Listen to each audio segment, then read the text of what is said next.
Are you curious about the surprises awaiting the West at the BRICS Summit 2024? While global attention might be focused on major political issues, BRICS has been quietly working behind the scenes. They've not only implemented a new payment system, but also attracted the interest of numerous countries. Astonishingly, 159 out of 195 nations have already pledged to adopt this new BRICS payment system. So, what does this mean for the SWIFT payment system, which has long been controlled by the West? Which countries are aligning with BRICS to challenge the Western-dominated system? In this video, we'll explore why this new move is making waves and causing worries in the West. Chapter 1. The new BRICS payment system. So, what's the latest news? Until recently, most countries around the world didn't think about using any payment system other than SWIFT. When BRICS started talking about creating a new payment system, it seemed unrealistic to many. It was hard to believe that a new group of countries could convince the whole world to try something new and untested. But now, things have changed dramatically. An amazing 159 countries are ready to start using BRICS' new payment system as soon as it launches. This new payment system from BRICS aims to help member countries trade with each other without needing the US dollar. This is a big step in their plan to reduce reliance on the dollar. It could be a game changer not just for BRICS nations but also for many other countries looking to move away from the dollar. BRICS has been working hard to reduce its dependence on the dollar, especially after Western countries imposed sanctions on Russia. The new system is meant to encourage using local currencies and other methods for international trade. Even though there were doubts at first, the idea is gaining a lot of support.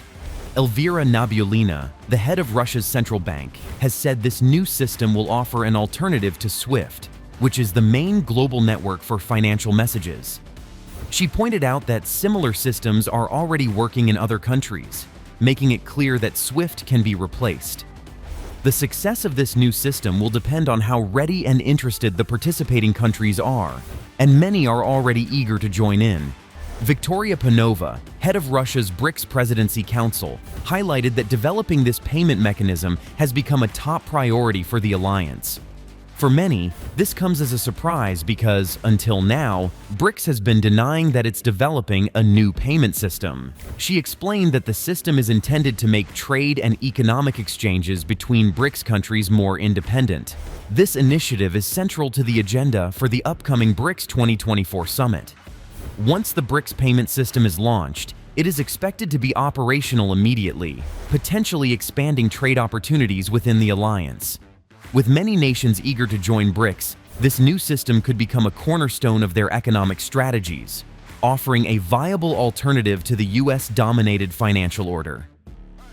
Chapter 2. Iran's role and future expansion. So, how has Iran become a key player in this new financial system, and why is the West concerned? Nasser Kanani, Iran's foreign ministry spokesperson, has suggested linking the payment systems of all BRICS countries. His idea is to make financial transactions between these nations smoother and more efficient. Iran, with its experience dealing with strict sanctions, knows how to avoid SWIFT and keep trading, which makes its economy more robust against financial pressures. Kanani believes that now is a good time for this plan, especially since BRICS countries are moving to use their own currencies for trade instead of the US dollar. Iran's proposal aims to better connect the economic systems within BRICS. Linking the existing payment systems of these countries would make financial transactions across BRICS easier and more seamless. The plan also includes expanding this system to more countries in the future. Kanani recently highlighted how successful the integration of Russia's and Iran's payment systems has been, suggesting that this model could be extended to all BRICS nations.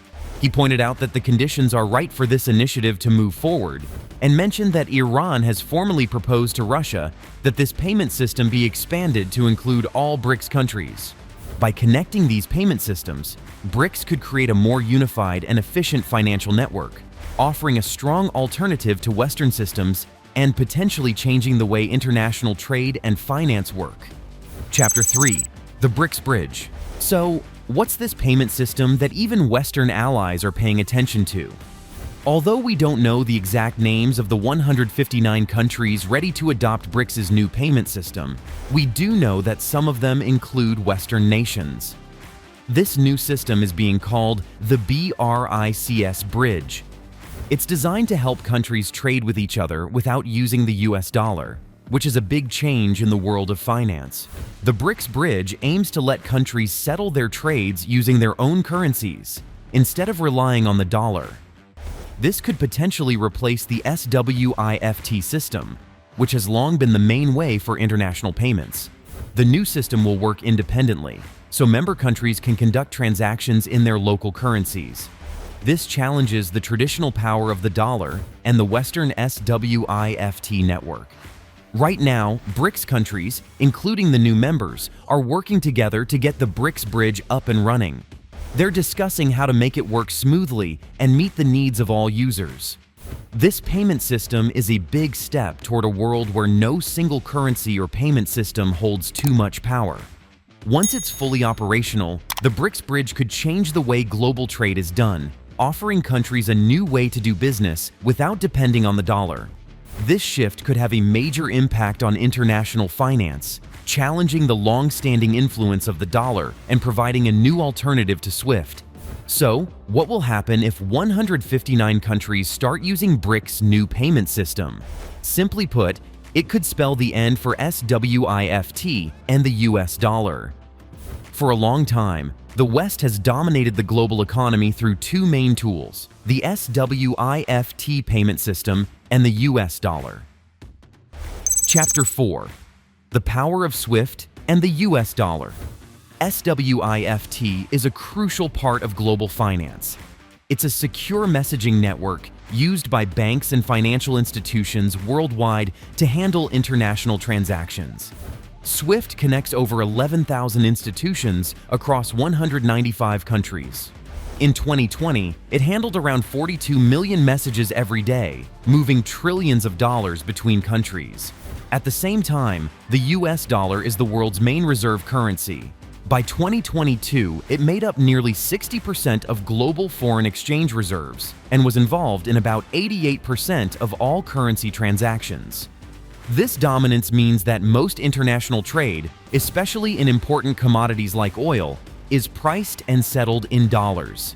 This constant demand for dollars gives the United States significant power over the global financial system. The US can use this power to impose economic sanctions on other countries without needing anyone's approval.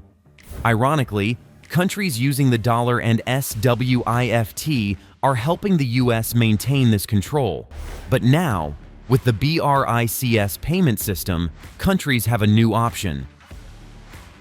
Chapter 5. The Emergence of BRICS and its Potential Impact. When the West imposes sanctions, cutting off a targeted country's access to the SWIFT network is often one of the most effective measures. This move essentially freezes the country's assets and prevents it from engaging in international trade, which can cripple its economy. For instance, after Russia annexed Crimea in 2014 and later invaded Ukraine in 2022, the West imposed severe sanctions that included disconnecting some Russian banks from SWIFT. This significantly disrupted Russia's ability to conduct international financial transactions and trade. In response to these sanctions and to reduce their vulnerability to Western financial pressure, Russia, along with its BRICS partners, has been actively developing an alternative financial system. They have a strong chance of success because BRICS is a significant force in the global economy, representing about 41% of the world's population and nearly 37.3% of global GDP as of 2024. Their collective influence in global trade is substantial, and a move away from the dollar could have far-reaching implications for the international monetary system. BRICS countries have already begun trading among themselves in local currencies, reducing the global demand for the US dollar. An example of this shift is Russia's system for transmitting financial messages, SPFS, developed after the initial sanctions in 2014. Therefore, if the BRICS bridge gains widespread adoption, it could greatly diminish the West's ability to use economic sanctions as a foreign policy tool. Countries that trade using their local currencies outside of the dollar-dominated system would be less vulnerable to Western sanctions. This shift could lead to a more balanced global financial system, where power is more evenly distributed among various global players, reducing the United States' influence. Moreover, moving away from the US dollar could have significant economic repercussions for the United States. The global demand for dollars has allowed the US to maintain large trade deficits and sustain high levels of national debt. If this demand declines, it could lead to an oversupply of dollars, weakening the currency's value and potentially destabilizing the US economy. During this time, BRICS will be rising as the only suitable option, even for the strongest of United States' allies. Isn't it true that after the BRICS summit, the BRICS payment system will become a de facto choice of the world? What do you think about this shift? Will the BRICS payment system change the way we trade and handle finances globally? Share your thoughts in the comments below. If you found this video informative, make sure to hit the like button and subscribe to our channel for more updates on global finance and beyond. Don't forget to click the bell icon so you never miss an update. Thanks for watching, and until next time, stay tuned for more insights into the world of finance.